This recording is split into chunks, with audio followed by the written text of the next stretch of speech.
ఆదికాండము 18వ అధ్యాయము. మరియు మమ్రే దగ్గరనున్న సింధూర వనములో అబ్రహాము ఎండవేళ గుడారపు ద్వారమందు కూర్చొని ఉన్నప్పుడు యెహోవా అతనికి కనబడెను.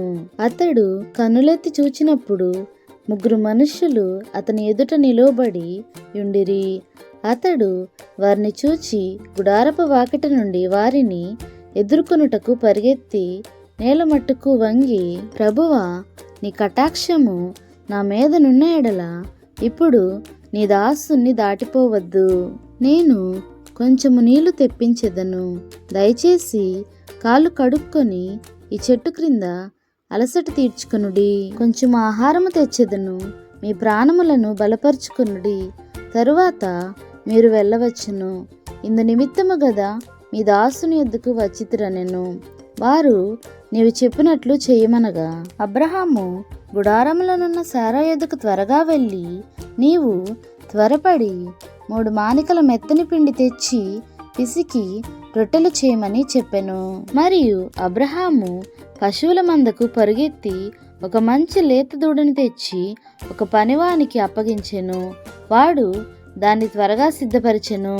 తరువాత అతడు వెన్నను పాలను తాను సిద్ధము చేయించిన దూడను తెచ్చి వారి ఎదుట పెట్టి, వారు భోజనము చేయుచుండగా వారి యొద్ద ఆ చెట్టు క్రింద నిలుచుండెను. వారతనితో, నీ భార్య అయిన శారా ఎక్కడనున్నదని అడుగగా అతడు, అదిగో గుడారంలోనున్నదని చెప్పెను. అందుకాయన, మీదటికి ఈ కాలమున నీ యొద్దకు నిశ్చయముగా మరలా వచ్చెదను. అప్పుడు నీ భార్య అయిన శారాకు ఒక కుమారుడు కలుగునని చెప్పెను. శారా ఆయన వెనుక నుండిన గుడారపు ద్వారమందు వినుచుండెను. అబ్రహాము శారాయును బహుకాలము గడిచిన వృద్ధులై ఉండిరి. స్త్రీ ధర్మము శారాకు నిలిచిపోయెను గనుక శారా, నేను బలము ఒడిగిన దాననైన తరువాత నాకు సుఖము కలుగునా? నా యజమానుడును వృద్ధుడై ఉన్నాడు గదా అని తనలో నవ్వుకొనెను. అంతటి యెహోవా అబ్రహాముతో, వృద్ధురాలనైన నేను నిశ్చయముగా ప్రసవించెదనా అని శారా నవ్వనేలా? యెహోవాకు అసాధ్యమైనది ఏదైనా నున్నదా? మీదటికి ఈ కాలమున నిర్ణయ కాలమందు నీ యొద్దకు తిరిగి వచ్చెదను. అప్పుడు శారాకు కుమారుడు కలుగుననెను. శారా భయపడి నేను నవ్వలేదని చెప్పగా ఆయన, అవును, నీవు నవ్వితివనెను. అప్పుడు ఆ మనుష్యులు అక్కడ నుండి లేచి సొదొమ తట్టు చూచిరి. అబ్రహాము వారిని సాగనంపుటకు వారితో కూడా వెళ్ళెను. అప్పుడు యెహోవా, నేను చేయబోవు కార్యము అబ్రహామునకు దాచెదనా? అబ్రహాము నిశ్చయముగా బలము గల గొప్ప జనమగును. అతని మూలముగా భూమిలోని సమస్త జనములను ఆశీర్వదింపబడును.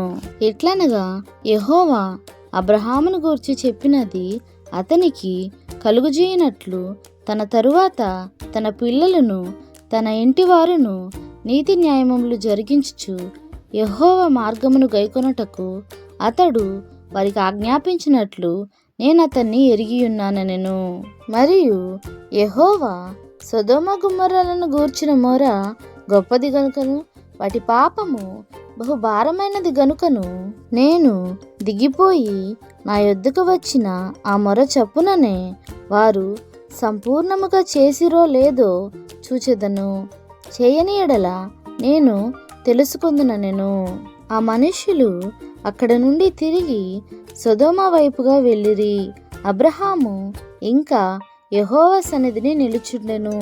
అప్పుడు అబ్రహాము సమీపించి ఇట్లనెను, దుష్టులతో కూడా నీతిమంతులను నాశనము చేయుదువా?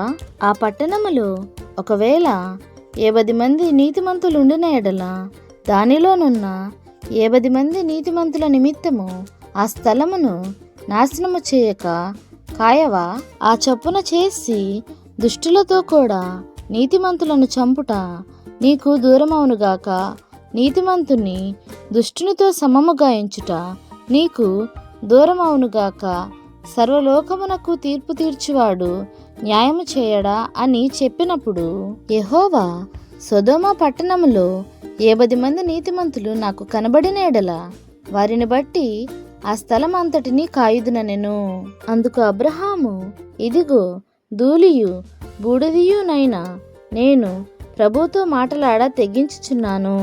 10 మంది నీతిమంతులలో ఒకవేళ 5 తక్కువైతే 5 తక్కువైనందున ఆ పట్టణమంతయు నాశనము చేయుదువా అని మరలా అడిగెను. అందుకాయన అక్కడ 45 నాకు కనబడిన ఎడల నాశనము చేయననెను. అతడింకా ఆయనతో మాటలాడుచు ఒకవేళ అక్కడ 40 మందియే కనబడుదురేమో అనినప్పుడు ఆయన ఆ 40 మందిని బట్టి నాశనము చేయకయుందునని చెప్పగా, అతడు ప్రభువు కోపపడని ఎడల నేను మాటలాడెదను. ఒకవేళ అక్కడ 30 మందియే కనబడుదురేమో అనినప్పుడు ఆయన అక్కడ 30 మంది నాకు కనబడిన ఎడల నాశనము చేయననెను. అందుకతడు, ఇదిగో ప్రభువుతో మాటలాడ తెగించి తిని, ఒకవేళ అక్కడ 20 మంది కనబడుదురేమో అనినప్పుడు ఆయన ఆ 20 మందిని బట్టి నాశనము చేయకుందుననగా, అతడు ప్రభువు కోపపడిన ఎడల నేను ఇంకొక్క మారే మాటలాడెదను. ఒకవేళ అక్కడ 10 మంది కనబడుదురేమో అనినప్పుడు ఆయన ఆ 10 మందిని బట్టి నాశనము చేయక ఎందుననెను. యెహోవా అబ్రహాముతో మాటలాడుట చాలించి వెళ్ళిపోయాను. అబ్రహాము తన ఇంటికి తిరిగి వెళ్ళెను. దేవునికే మహిమ కలుగును గాక. ఆమేన్.